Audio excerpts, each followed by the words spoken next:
নয়াদিল্লিতে নবনিযুক্ত বাংলাদেশের high commissioner M Riaz Hamidullah সোমবার রাজ্য সচিবালয়ে গিয়ে মুখ্যমন্ত্রী মমতা বন্দ্যোপাধ্যায়ের সঙ্গে সৌজন্য সাক্ষাৎ করবেন। সূত্রের খবর, বাংলাদেশের সিরাজগঞ্জের রবীন্দ্রনাথ ঠাকুরের কাছারি বাড়ি ভাঙচুর নিয়ে মুখ্যমন্ত্রীর সামনে প্রকৃত তথ্য তুলে ধরবেন হামিদুল্লাহ। যদিও প্রথম থেকেই বাংলাদেশের বক্তব্য স্থানীয় বিরোধের কারণেই এই হামলা হয়েছিল।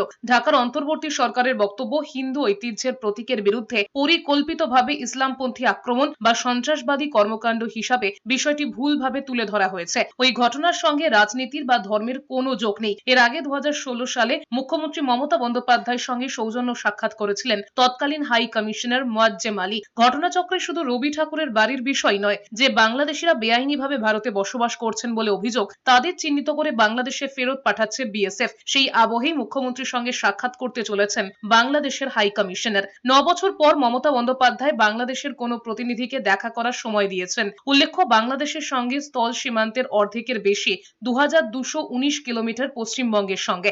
বাংলাদেশের সঙ্গে পশ্চিমবঙ্গের বহুস্তরীয় সম্পর্ক রয়েছে বলে মনে করেন high commissioner M Riaz Hamidullah. তবে খবর, তিস্তার জলবন্টন বা চুক্তি নিয়ে সাক্ষাৎকারের কথা হওয়ার সম্ভাবনা খুব কম। আর গত 10 বছরে এই জল চুক্তি নিয়ে বারবার বিতর্ক সৃষ্টি হয়েছে।